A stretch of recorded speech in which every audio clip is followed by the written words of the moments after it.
জয় হিন্দ বন্ধুরা, নতুন একটা ভিডিওতে তোমাদের সবাইকে স্বাগতম জানাই। বন্ধুরা, আজকে কিন্তু তোমাদের সামনে একটা নতুন টপিক নিয়ে আলোচনা করতে চলেছি, যেটা কিন্তু তোমরা অনেকেই আমাকে কমেন্ট করো এবং হোয়াটসঅ্যাপে কিন্তু আমাকে এসএমএস করো যে দাদা এপিডেভিট কীভাবে বানাবো। ঠিক আছে, র্যালিতে কিন্তু তোমাদের ইন্ডিয়ান আর্মি র্যালি সাইডে এপিডেভিট চাওয়া হয়, অর্থাৎ ডকুমেন্টসে কিন্তু এপিডেভিট মাস্ট তোমাদেরকে কিন্তু নিয়ে যেতে হয়। সেই এপিডেভিটের ব্যাপারে কিন্তু তোমাদের সম্পূর্ণ ডিটেলস বলবো, যে এপিডেভিট কোথায় পাবে, কীভাবে পাবে, কত টাকা খরচ হবে, এপিডেভিট না নিয়ে গেলে র্যালি সাইডে সেখানে তোমাকে কি করবে, সম্পূর্ণ কিন্তু ডিটেলস তোমাদের আমি এই ভিডিওর মাধ্যমে বলে দেবো।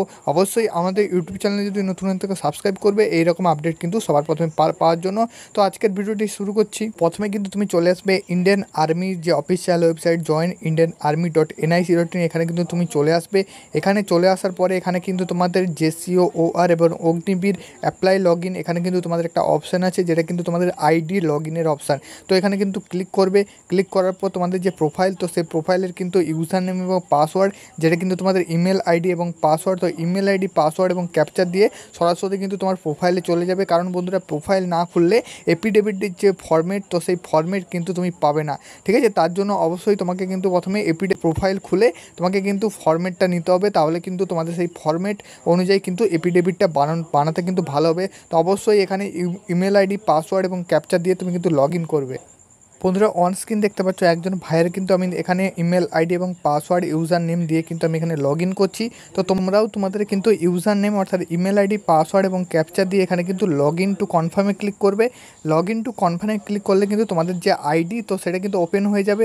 তো এখানে আইডি ওপেন হয়ে যাওয়ার পর এখানে কিন্তু ওয়েলকাম দিয়ে কিন্তু তোমাদের নামটা চলে আসবে। তো সেখানে কিন্তু তুমি ক্লিক করলে তোমাদের সামনে কিন্তু তোমার ড্যাশবোর্ডটা ওপেন হয়ে যাবে। বন্ধুরা, আমি তোমাদের বলে দিচ্ছি এখানে র্যালি যে অ্যাফিডেভিট, তো সেই ফর্মেটটা তুমি কীভাবে পাবে। দেখো বন্ধুরা, একদম কিন্তু একটা অ্যাফিডেভিট বলে কিন্তু ফর্মেট আছে। তো এই অ্যাফিডেভিট ফর্মেটে কিন্তু ক্লিক করবে, তাহলে কিন্তু দেখতে পাবে তুমি যে অ্যাপ্লিকেশান করেছো, তো সেই অ্যাপ্লিকেশানে কিন্তু এখানে অ্যাফিডেভিট ফর্মেট এখানে কিন্তু আছে। তো এখানে সিম্পল তুমি ক্লিক করবে। ক্লিক করলেই দেখতে পাচ্ছ নন ডিজিটাল স্ট্যাম্প পেপারের উপর 10 টাকা স্ট্যাম্প পেপারের উপরে কিন্তু তুমি অ্যাফিডেভিটটা রেডি আছে। ঠিক আছে, তো এই অ্যাফিডেভিটটা দেখতে পাচ্ছ নিচে কিন্তু একদম প্রিন্ট করা যাবে। তো এখানে কিন্তু তুমি কম্পিউটার সেন্টারে গিয়ে এই নিচে কিন্তু এই অ্যাফিডেভিটটা কিন্তু ফর্মেটটা সাদা কালো তুমি কিন্তু প্রিন্ট করে নেবে। ঠিক আছে, প্রিন্ট করে নিলে এটা কিন্তু তোমাদের A4 সাইজে প্রিন্ট হয়ে যাবে। তোমাদের কিন্তু কাজ শেষ। এপিডেভিটের কিন্তু ফর্মেট তোমাদের এখানে কিন্তু বেরিয়ে গেল। এখানে কিন্তু তোমাদের 1 থেকে 2টো পৃষ্ঠা নেবে, দিয়ে কিন্তু এখানে কিন্তু পুরোপুরি তোমাদের কাছে ডাউনলোড হয়ে তোমাদের কিন্তু বেরিয়ে যাবে। ঠিক আছে, নেক্সট কিন্তু স্টেপটা আমি তোমাদের বলে দিচ্ছি। বন্ধুরা, নেক্সট কিন্তু তোমাদের এই যে এপিডেভিট ফর্মেটটা নিলে তার সাথে সাথে কিন্তু তোমাদের আধার কার্ড এবং তোমাদের যে ডোমিসিয়াল সার্টিফিকেট, যেটা কিন্তু তোমাদের অনলাইন ডোমিসিয়াল সার্টিফিকেট হবে। তো সেই ডোমিসিয়াল সার্টিফিকেট, আধার কার্ড এবং ফটো নিয়ে তুমি কিন্তু সরাসরি চলে যাবে কোর্টে। এবার বন্ধুরা, আমি তোমাদের কেন কোর্টে যাচ্ছি সেটার কারণ আছে। দেখো বন্ধুরা, যে তোমাদের কোর্টের যে তোমাদের অ্যাডভোকেট, তো সেই অ্যাডভোকেট কিন্তু কোর্টের যে আশেপাশে সেখানে কিন্তু তোমাদের থাকে। ঠিক আছে, অ্যাডভোকেট মানে বন্ধুরা কিন্তু উকিল। তো উকিল কিন্তু বন্ধুরা কোর্টের আশেপাশেই থাকে। তো অবশ্যই তোমরা যারা কিন্তু অ্যাডভোকেটের সাথে কথা বলবে, অ্যাডভোকেটের সাথে কিন্তু দেখা করবে, দিয়ে বলবে যে স্যার আমি কিন্তু ইন্ডিয়ান আর্মিতে র্যালি দিতে যাব, অগ্নিবীরে কিন্তু র্যালি দিতে যাব, সেক্ষেত্রে কিন্তু আমার এপিডেভিট লাগবে। ঠিক আছে, এপিডেভিট লাগবে। তো এপিডেভিট কিন্তু 10 টাকা স্ট্যাম্প পেপার উপরে লাগবে। তো তার জন্য কিন্তু সে তোমার কথাটা বুঝতে পেরে যাবে এবং তোমাকে কিন্তু বলবে যে তোমার আধার কার্ড, ডোমিসিয়াল সার্টিফিকেট এবং ফটো সেগুলো কিন্তু দাও।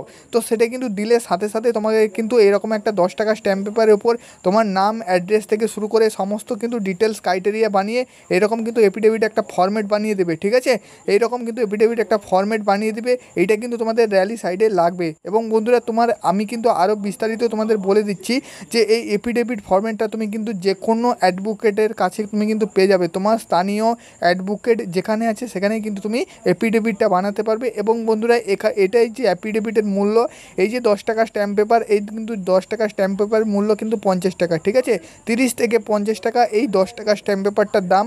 এবং বন্ধুরা, যদি কোনো অ্যাডভোকেট চার্জ নেয়, সেটা কিন্তু এই যে তোমাদের প্রিন্ট করবে, তোমাদের নাম, অ্যাড্রেস, বাবার নাম, এগুলো যে প্রিন্ট করবে, এগুলো মোট মিলিয়ে কিন্তু তোমাদের 150 থেকে 200 টাকা নেয়। ঠিক আছে, একটা কিন্তু সাধারণ এপিডেভিটের মূল্য 150 থেকে কিন্তু 200 টাকা, এটা কিন্তু বাজার মূল্য সবাই কিন্তু নেয়। এর বেশি যদি মূল্য নেয় এটা কিন্তু তুমি দিও না। কারণ বন্ধুরা, এপিডেভিটের সরকারিভাবে কিন্তু কোনো প্রকার মূল্য নেই। এটা তোমাদের 10 টাকা স্ট্যাম্প পেপারের মূল্য কিন্তু 30 থেকে 50 টাকা আছে। বাকি কিন্তু যারা এই প্রিন্ট করবে অর্থাৎ লিখবে কালি দিয়ে, তারাই কিন্তু এর একটা চার্জ নেবে। প্লাস এখানে কিন্তু সিগনেচার থাকবে, তোমাদের এপিডেভিট যে করবে কোর্ট অ্যাডভোকেট তার কিন্তু সিগনেচার থাকবে, স্ট্যাম্প থাকবে, তো সব কিছু এখানে কিন্তু থাকবে। এবং বন্ধুরা এর কিন্তু আরও পাতাগুলি আছে, সেগুলো আমি তোমাদের দেখিয়ে দিচ্ছি। বন্ধুরা প্রথমে যেটা তোমাদের দেখালাম সেটা কিন্তু তোমাদের এপিডেভিটের প্রথম পাতা, এটা কিন্তু তোমাদের এপিডেভিটের দ্বিতীয় পাতা, ঠিক আছে। তো এই দ্বিতীয় পাতাতেও কিন্তু স্ট্যাম্প থাকবে এবং এখানেও কিন্তু বিস্তারিত তথ্যগুলো লেখা থাকবে। বন্ধুরা আমি তোমাদের বলে দিচ্ছি, অনেকেই কিন্তু আমাকে কমেন্ট করে যে দাদা এপিডেভিটে বাবার নাম কোথায় লিখবো। তো বন্ধুরা এখানে দেখতে পাচ্ছ একদম কিন্তু এখানে সিগনেচার অফ ফাদার, ঠিক আছে। তোমাদের কিন্তু এখানে সিগনেচার অফ ফাদার এখানে কিন্তু এটা লেখা থাকবে। এবং বন্ধুরা যাদের কিন্তু বাবা নেই সেটা কিন্তু তোমরা এপিডেভিট যখন বানাবে এপিডেভিটের স্যারকে বলবে, সেটা কিন্তু তোমাদের যে গার্ডিয়ান আছে তার এখানে কিন্তু অপশান করে দেবে, তোমার গার্ডিয়ান যে থাকুক না কেন, তো সেটা কিন্তু এখানে দিয়ে তুমি কিন্তু এই সমস্যাটা সলভ করতে পারো। এবং বন্ধুরা এখানে কিন্তু অবশ্যই তোমার বাবার একটা সিগনেচার করিয়ে নেবে, যখন কিন্তু এপিডেভিটটা তুমি বানিয়ে নিজের বাড়িতে আনবে সেখানে কিন্তু তোমার বাবার সিগনেচার করে নেবে। এবং এখানেও কিন্তু তোমার সিগনেচার থাকে অনেক জায়গায়, সেটা কিন্তু আমি তোমাদের পরে বলে দেবো। আপাতত তোমার কিন্তু বাবার নামটা এখানে লিখে দেবে। বন্ধুরা এখানে দেখতে পাচ্ছ SI, serial number, certificate number, DOB, তো এগুলো কিন্তু তোমাদের এসডিও যে ডোমিসাইল সার্টিফিকেট বানালে তার কিন্তু এখানে সার্টিফিকেট নাম্বারটা দিতে হবে। তাই জন্যই বলছি যে তোমাদের কিন্তু আগে ডোমিসাইল সার্টিফিকেটটা বানাতে হবে এপিডেভিট বানানোর জন্য। আগে কিন্তু ডোমিসাইল, পরে কিন্তু এপিডেভিট। ডোমিসাইল সার্টিফিকেট না বানালে তুমি কিন্তু এপিডেভিট বানাতে পারবে না। এবং লাস্ট কিন্তু তোমাদের আরেকটা পেজ আছে, সেটাও তোমাদের লাস্ট কিন্তু এরকম একটা পেজ, এটাও কিন্তু তোমাদের এপিডেভিট 3 নম্বর পেজ, ঠিক আছে। অনেকে কিন্তু এপিডেভিট দুটো পেজে করে দেয়, আবার অনেকে কিন্তু 3টে পেজও লাগিয়ে দেয়, ঠিক আছে। সেটা কিন্তু যে অ্যাডভোকেট যেমন করে লিখে, অর্থাৎ তার যে প্রিন্ট করে তার উপর কিন্তু ডিপেন্ড করে। তো এখানে কিন্তু লাস্ট তোমাদের একটা সিগনেচার করতে হবে।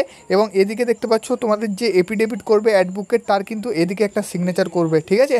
তো এইগুলো হচ্ছে এপিডেভিটের ফরম্যাট, তোমাদের কিন্তু আমি সম্পূর্ণ তথ্য দিয়ে দিলাম এপিডেভিট কীভাবে বানাবে। বাকি কিন্তু বৃত্তান্ত তোমার স্থানীয় অ্যাডভোকেট যেখানে থাকে তো তার কাছে চলে যাবে। সেটা যদি তুমি না জানো অবশ্যই তোমার যেখানে কোর্ট, স্থানীয় কোর্ট, তো সেই কোর্টে কিন্তু চলে যাবে। কোর্টে গেলেই কিন্তু তুমি এপিডেভিট বানানোর জন্য অ্যাডভোকেট পেয়ে যাবে। এবং অ্যাডভোকেটকে কিন্তু তুমি বললেই যে স্যার আমি কিন্তু ইন্ডিয়ান আর্মিতে র্যালি দেবো, তার জন্য কিন্তু এপিডেভিট বানাবো, তো তার জন্য কিন্তু তোমাকে বলে দেবে। এবং বন্ধুরা ডকুমেন্টস কী নিয়ে যাবে আমি কিন্তু লাস্টবার তোমাদের বলে দিচ্ছি। ফটো নিয়ে যাবে 2 কপি, ঠিক আছে, 2 কপি ফটো নিয়ে যাবে। তোমাদের যে ডোমিসাইল সার্টিফিকেট অনলাইন বেরিয়েছে তার কিন্তু জেরক্স কপিটা নিয়ে যাবে অথবা অরিজিনালটা নিয়ে যাবে। এবং বন্ধুরা তোমাদের আধার কার্ড নিয়ে যাবে। এবং এই যে তোমাকে প্রথমে আমি তোমাদের র্যালি অ্যাডমিট কার্ড থেকে ডাউনলোড করে দেখালাম এপিডেভিটের ফরম্যাট, তো সেই ফরম্যাটটা নিয়ে যাবে। বন্ধুরা তোমাদের বলে দিচ্ছি অনেকের কিন্তু র্যালি অ্যাডমিট ফরম্যাট যদি তুমি নাও নিয়ে যাও সেক্ষেত্রেও কিন্তু এপিডেভিট বানানো সম্ভব, কিন্তু তুমি তবুও যদি এপিডেভিটের ফরম্যাটটা নিয়ে যাও সেক্ষেত্রে কিন্তু তোমার ভালো হয়, ঠিক আছে। কম্পিউটার দোকানে গিয়ে এপিডেভিটটা ফরম্যাটটা কিন্তু বের করে নেবে প্রিন্টারের মাধ্যমে সাদা কালো। তো এই 4টা ডকুমেন্টস নিয়েই কিন্তু তুমি সরাসরি চলে যাবে অ্যাডভোকেটের কাছে, বাকি কিন্তু তারাই সব কিছু বানিয়ে দেবে, ঠিক আছে। বন্ধুরা আজকের ভিডিও এটুকুই। যদি তোমাদের হেল্পফুল হয়ে থাকে অবশ্যই তোমাদের সমস্ত আর্মির বন্ধুদের সাথে কিন্তু শেয়ার করে দাও যারা কিন্তু ইন্ডিয়ান আর্মি প্রিপারেশান নিচ্ছে। এবং এই ভিডিওতে একটি লাইক করে চ্যানেলটি সাবস্ক্রাইব করে দাও।